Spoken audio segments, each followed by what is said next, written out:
Hi, welcome back to my channel. So, let's talk about books today. Let's talk about books as usual. Again, 3 books this time. But before I talk about books, I just kind of want to let you guys know that I have a fan here, an electrical fan, not a human fan. Lame. Anyway, the reason why I have a fan right now is because it's hot.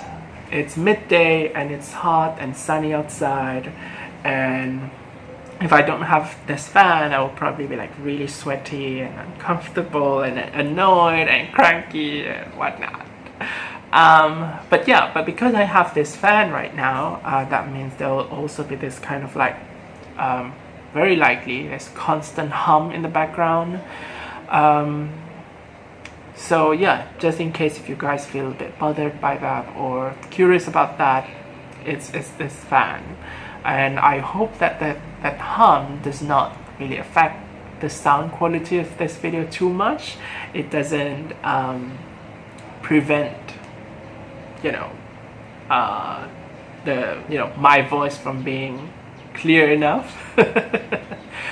And I do have an air conditioner over there, but that air conditioner I still can't use it because apparently during installation there was they found out that there was a faulty component, and so they needed to order that thing, and they're still waiting for it. So that air conditioner is to be repaired on a different day, on a later date. So in the meantime, I can't really use that air conditioner. So yeah, right now I'm just gonna use, cool myself the old-fashioned way with wind and cool breeze. But anyway, let's start with the books. So the first book I want to talk about is this one by Rita Toews. It's called The Darker Phase of the Earth. Now this is interesting because Rita Toews is a poet, and she won the Pulitzer Prize for Poetry some time ago. I just found out about that. And the reason I just found out about it is because I don't really follow the Pulitzer Prize. But yeah, I suppose if she won a prize for it, that means she must be a really good writer, right? And this is a book of play. So yeah, that's another aspect that feels kind of fresh to me. I've read like plays casually here and there in the past, but it's not like I'm super familiar with plays. I'm also not super familiar with poetry, and so this book is kind of like poetry and play combined together. A lot of the dialogues in here, they aren't exactly written in a way like how you and I normally talk on a regular basis, right? It's not really conversational. A lot of the dialogues are written in this kind of like verse poem like. They have that vibe. So reading this book was an interesting experience. Now, what is this book about? So this is a a story that is set in pre-Civil War plantation set in South Carolina, and the plot of the story is pretty much based on the story of Oedipus. I've not read the Sophocles play of Oedipus Rex, but the general plot goes along the lines of, you have this Oedipus, this kind of tragic hero figure who returns to this place where he came from, and he accidentally kills his birth father, and he also accidentally has a relationship with his birth mom, and then when he finds out about that, when people find out about that, he freaks out. Something like that. So yeah, that's pretty much the plot of this book. But I won't go into further details about what this book is about, because I mean, in terms of how the story unfolds, like the general way as to how the story unfolds, it is sort of similar to the Oedipus story, but there are also interesting details into how this play tackles the narrative, especially in relation to the setting, to the society where it is set, where the story is set. So basically, this book follows a black man named Augustus. But before we get acquainted with Augustus, we learn about what happened before Augustus, the adult man, comes to this plantation. So in the beginning of this play, we found out about a baby that was born out of a interracial relationship between the wife of a slave owner. The wife is named Amalia, and this relationship between this wife, this white woman, and another black man who is a slave named Hector. And so we learn about this baby who is born, and later this baby will become Augustus, an enslaved black man who returned to this plantation with reputations. And so when Augustus returns to this plantation, he does not know much about his background. He doesn't know how his origin is tied to this plantation that he finds himself in. And so he ends up getting into this relationship with his birth mom, while at the same time he becomes some kind of a figure, a fairly important figure in a plan for a revolution among the slave community at that plantation, and also the slaves who are from nearby locales. And so that's pretty much the story of this book. It is a story of if you want to be like really grand or whatever, it is the story of destiny. How there are certain things that characters can control, and certain things that out of control because of how entwined characters or people are with their destiny, with external circumstances that bind them, that sort of chains them, right? There is a lot of social commentary when it comes to the morals of slavery. I mean, that's really obvious. This is also a story about the experiences of enslaved people in the United States at the time, but simultaneously it is also a story that is very individual, where it also focuses on one particular enslaved person's relationship, kind of like a forbidden relationship with a white woman, right? So there is quite a lot of drama in this play. The concept, I think, is kind of interesting. Again, how it sort of binds this idea of cultural determinism. Certainly, something is there. The idea of having control or agency over your own life, and the attempt to kind of negotiate how much control you can have over yourself, not necessarily with the people who controls you, but also with your circumstances, like that kind of idea. is also present in this book. So I find that the ideas that this play gives you is interesting.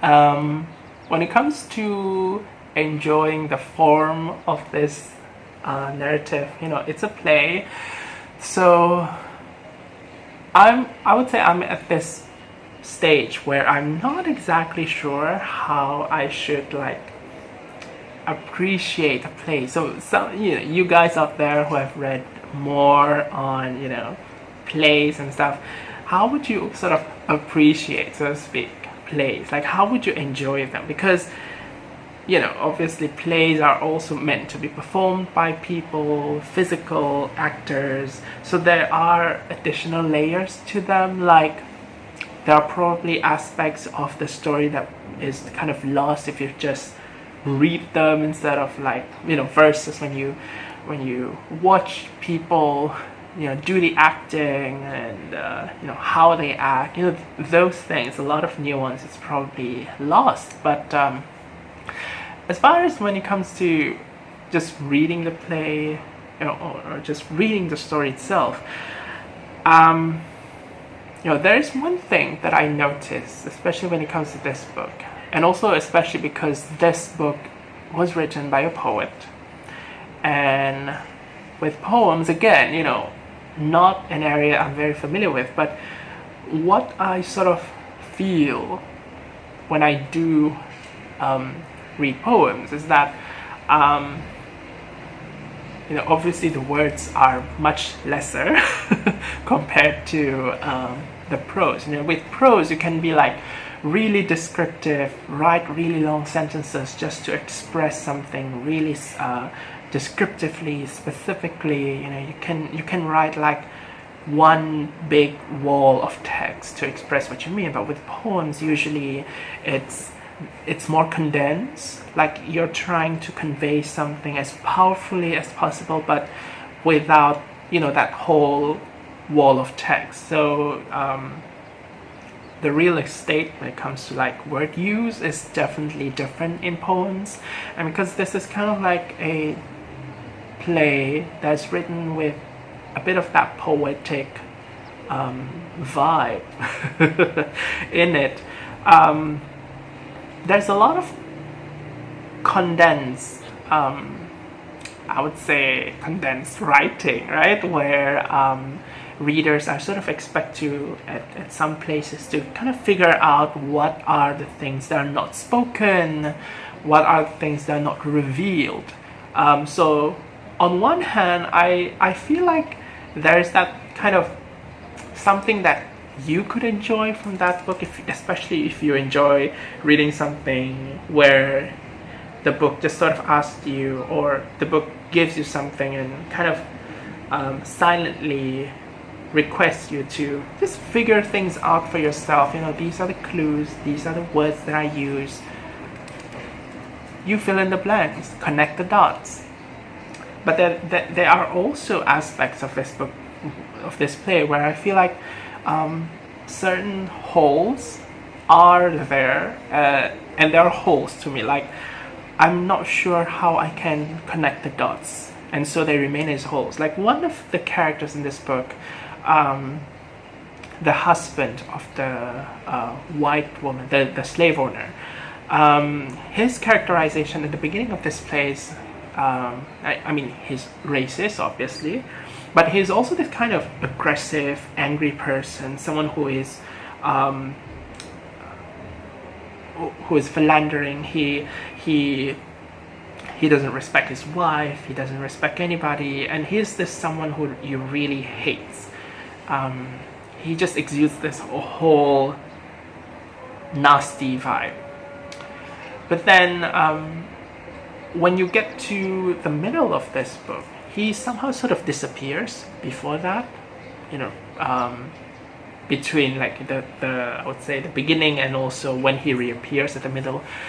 He disappears a little bit, but when he does reappear a bit later, he turns into this kind of person who is no less racist, but his characterization is different. He isolates himself. He observes the stars. He lives somewhat like a hermit, but not exactly. Basically, he just stays in his room and looks at stars and all that. And it's very different, and I'm not really sure, maybe I missed something as to how this character changes from this to, you know, to this form in the beginning to the other form at the end. So I'm not really sure what was happening with this character. So it was one of the cases where I thought it was kind of like there's a hole in there, I'm not really sure what's really going on. But again, you know, connecting it with how this play is written, you know, the poetic aspect of it. I mean, there are certainly intentions for things to not be very clearly expressed. So yeah, you know, kind of interesting stuff that I noticed in this book. So I definitely recommend you guys to try this one out. Okay, let's move on to the second book I want to talk about, and that will be Cantoras by Carolina de Robertis. So Carolina de Robertis is a American Uruguayan author, and I believe the pronouns is they. Anyway, I actually started reading Cantoras a few months ago, and I've noticed Cantoras being like one of the books that a lot of booktubers and bookstagrammers have talked about, and especially it was a personal recommendation from Shannon of That's So Po. She adored this book. So yeah, I would say I sort of like this book. So Cantoras is set in, mainly it is set in the 70s in Uruguay during the Uruguayan dictatorship. So that's the setting. And it centers around 5 women. All of these women are queer. They are lesbians. They are either lesbians or bisexual. I think the bisexuality part is kind of implied. But the main idea is that all these women, they connect with each other through their attraction to other women. And being a lesbian woman or a woman with attraction to other women at that time in this particular society, it just wasn't safe. And that's what this story is trying to explore. It explores how these women navigate their lives through a society that is hostile for them, hostile towards their existence. So this book begins with how these women meet each other. They went on to some kind of excursion away from the capital city of Uruguay, Montevideo, into this really faraway, secluded beachside place called Cabo Polonia.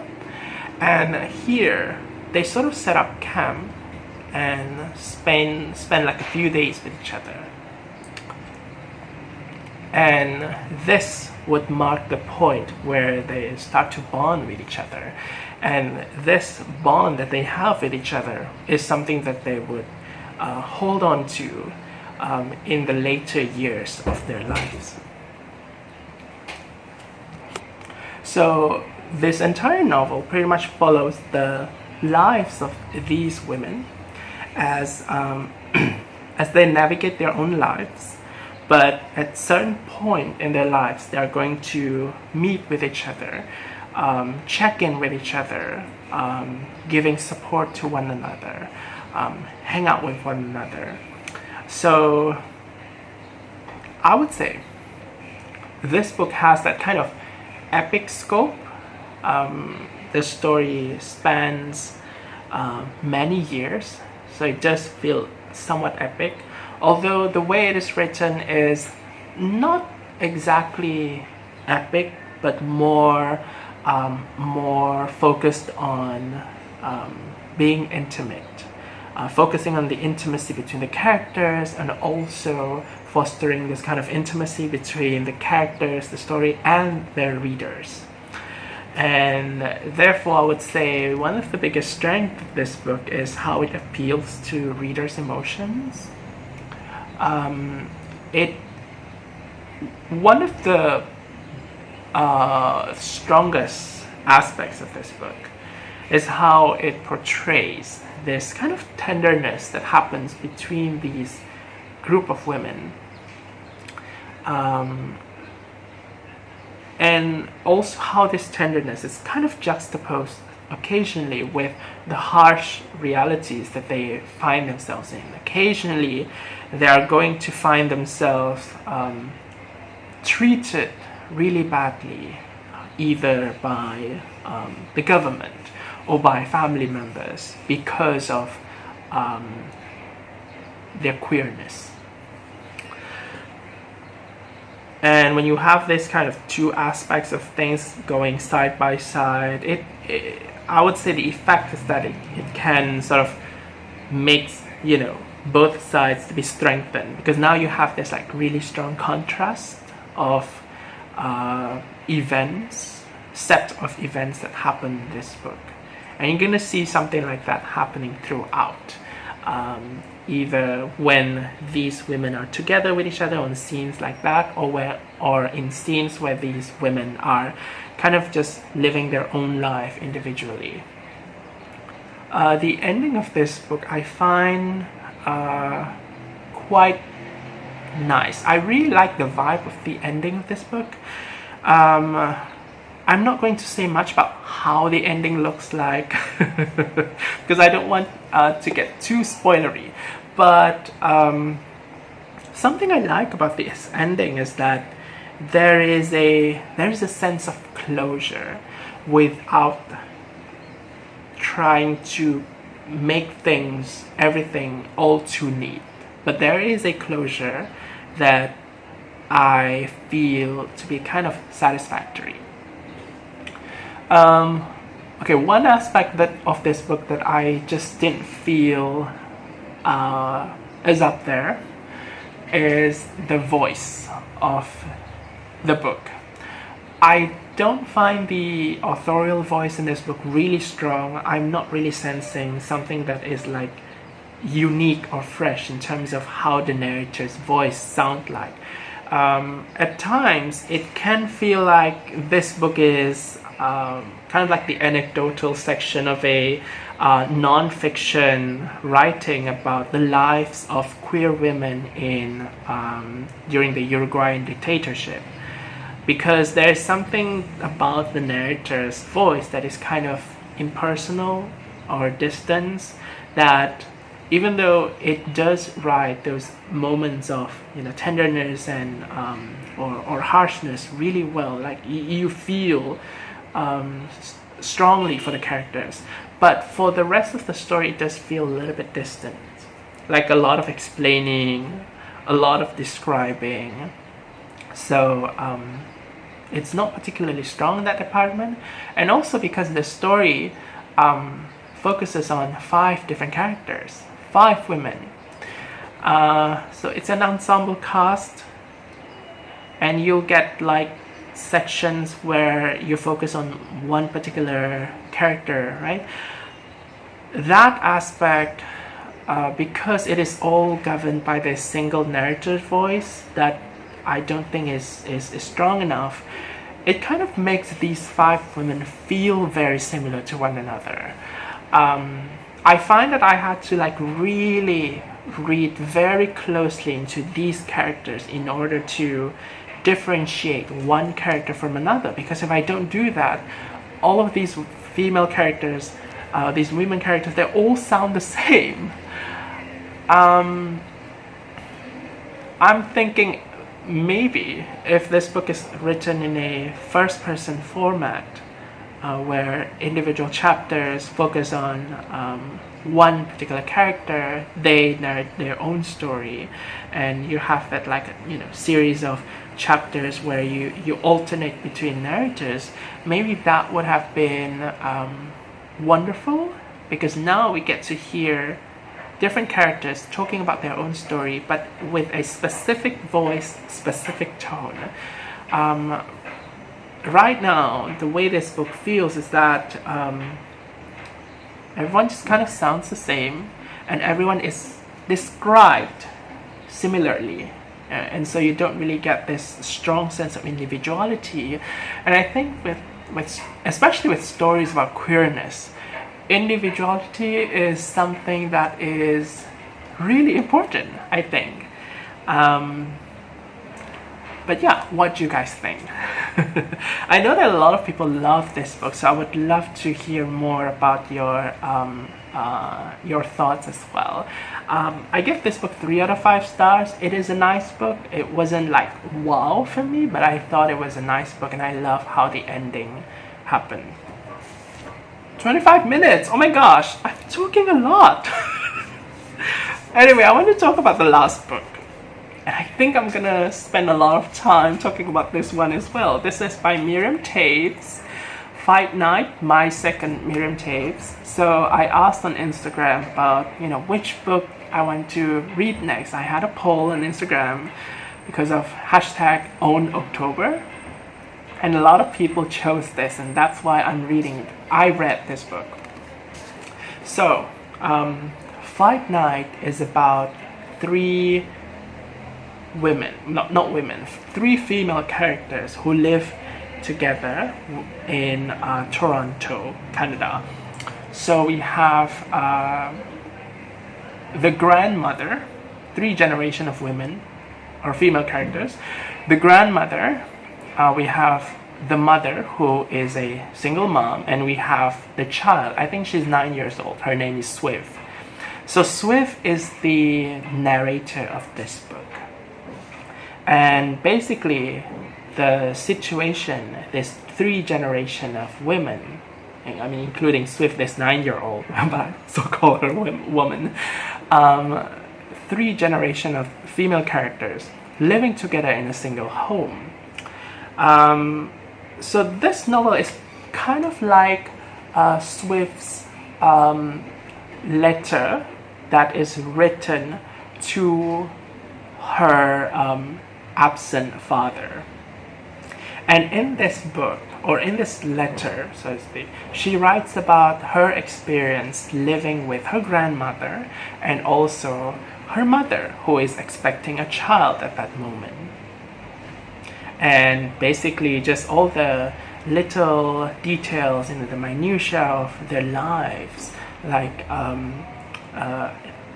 the day-to-day things that she does with her grandma, and the things that her mom does, the things that all do at home with each other.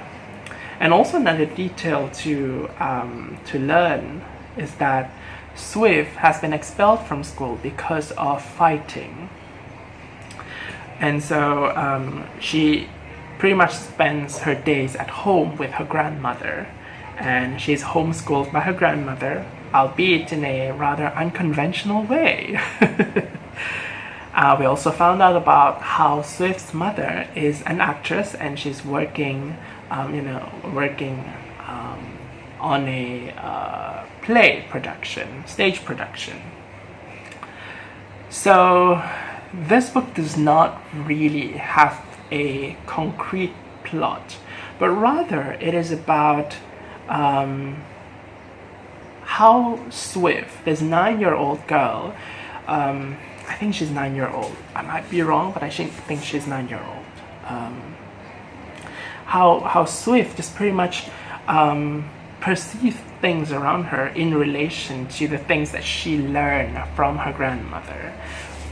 We learn how the grandmother has had a fairly difficult life in the past. She's a refugee, I think, from Russia, and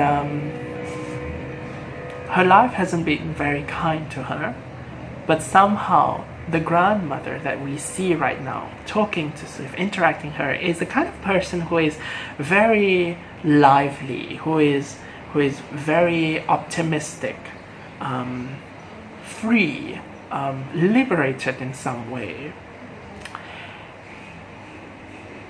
And basically this is the kind of environment that Sui finds herself at home. And she talks about all of this in this letter addressed to that absent father. Overall, I find this book really, in a way, it is quite empowering.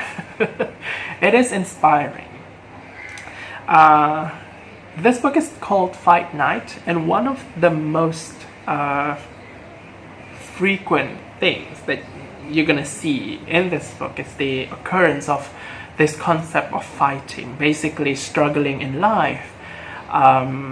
This idea that Swift learns from her grandmother and her mom, that especially with the grandmother, from her grandmother, that life is all about fighting. You have to keep fighting, otherwise if you don't fight, then you're not really living.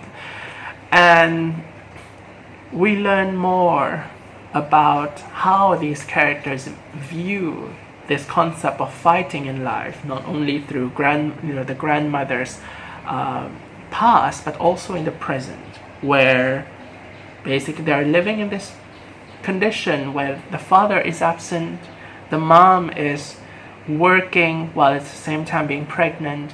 You have Swift, who is not at school because she's fighting, and then you have the grandma, who is at an advanced age, and in a way she's fighting also. All of the characters in this book are shown to be fighting something, but somehow despite all of that, they have this kind of relationship with each other that is fairly healthy.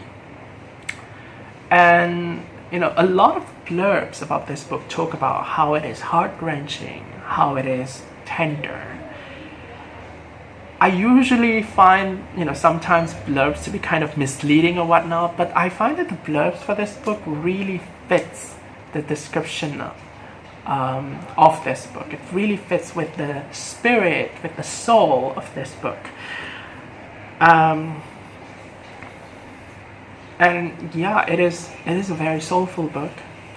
The choice to use a 9-year-old as the narrator of this book presents this kind of really interesting, I would say, stylistic result. You have this character, a 9-year-old, who may or may not understand many things in life due to a lack of, experience, but at the same time, it provides you with an interesting perspective on so many aspects, especially the negative aspects of life, that I would say on a lesser writer's hands, those aspects would probably be written as something mawkish or sentimental. But this book does not concern itself with sentimentality. It talks about those realities all the same, but it does so in a different tone. It does so from a different perspective because it uses a different voice. And you know what? I think this is like a good example of how voice is employed really well in a story, and it produces like a totally wonderful, refreshing result. Yeah, and maybe that's why, another reason why I've appreciated this book a lot.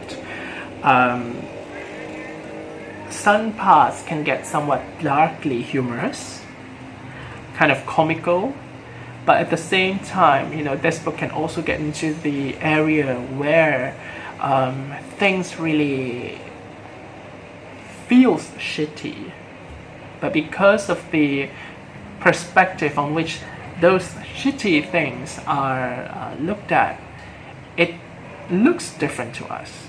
And so now we kind of have, as readers, we gotta have different ideas or different ways of looking at things, right? You have this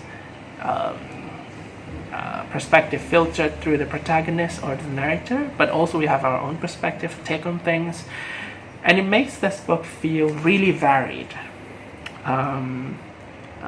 Really interesting, multi-layered in a way. But yeah, most of all, I really liked how this book just feels really honest. You know, it doesn't try to be like really grand, high literature. But everything just feels super intimate in this book. Anyway, yeah, I guess that's all I want to say about Fight Night. You know, with me, sometimes I would have new things to talk about, stuff like 3 months after I finish the book. But for now, I think that's all I want to say about Fight Night. What do you guys think about this book if you have read this one? Let me know in the comments below. And 35 minutes, I think I'm gonna stop this video right now, and I'll see you again in a different one. So until then, take care. Thanks for watching, and bye.